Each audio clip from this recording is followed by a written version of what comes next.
Malam itu terlihat biasa saja. Raka, seorang mahasiswa yang juga bekerja sebagai driver ojek online, sedang duduk di pinggir jalan sambil menunggu order terakhir sebelum pulang. Jam di ponselnya menunjukkan pukul 00,12. Udara malam terasa dingin dan jalanan mulai sepi. Ia hampir saja mematikan aplikasinya ketika tiba-tiba muncul satu notifikasi. Order masuk. Aneh, tidak ada suara notifikasi seperti biasanya. Hanya tiba-tiba muncul di layar. Lokasi penjemputannya berada di sebuah gang sempit yang jarang dilewati orang. Raka sempat ragu, tapi karena jaraknya dekat, ia memutuskan mengambilnya. Saat sampai di titik lokasi, suasana terasa sunyi. Lampu jalan hanya satu dan berkedip pelan. Tidak ada siapa-siapa di sana. Raka melihat ke layar ponselnya. Statusnya menunggu pelanggan. Belum sempat ia menelpon, tiba-tiba motor terasa sedikit berat, seperti ada yang naik dari belakang. Raka langsung menoleh cepat. Seorang perempuan sudah duduk di jok belakang. Rambutnya panjang menutupi wajah. Pakaiannya pucat dan terlihat basah di bagian bawah.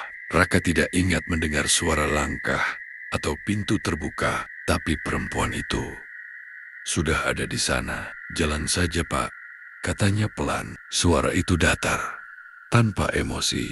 Raka mulai merasa tidak nyaman, tapi ia tetap menjalankan motor. Sepanjang perjalanan, suasana terasa berbeda. Udara menjadi lebih dingin.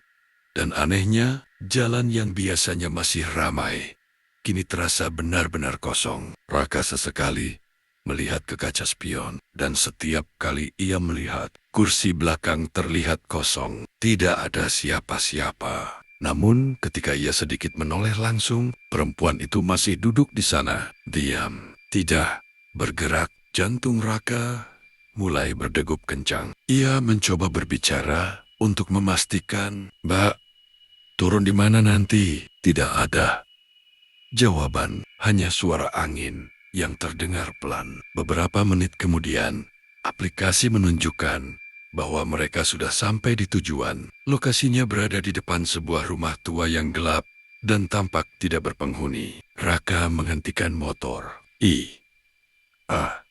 Menunggu. Tidak ada suara. Ia menoleh ke belakang. Kosong. Perempuan itu sudah tidak ada. Padahal Raka tidak merasakan siapapun turun dari motor. Dengan tangan gemetar, ia melihat layar ponselnya. Status order berubah menjadi selesai. Namun yang membuatnya benar-benar merinding adalah bagian nama pelanggan. Yang tadi tertulis nama biasa, sekarang berubah menjadi satu kata, tidak ditemukan. Raka langsung menutup aplikasinya. Malam itu juga, ia pulang dengan pikiran kacau dan perasaan tidak tenang. Keesokan harinya, ia mencoba membuka kembali riwayat order tersebut. Tidak ada. Order itu seperti tidak pernah ada. Sejak malam itu, Raka selalu ingat satu hal. Kadang yang muncul di layar tidak selalu berasal dari dunia yang sama.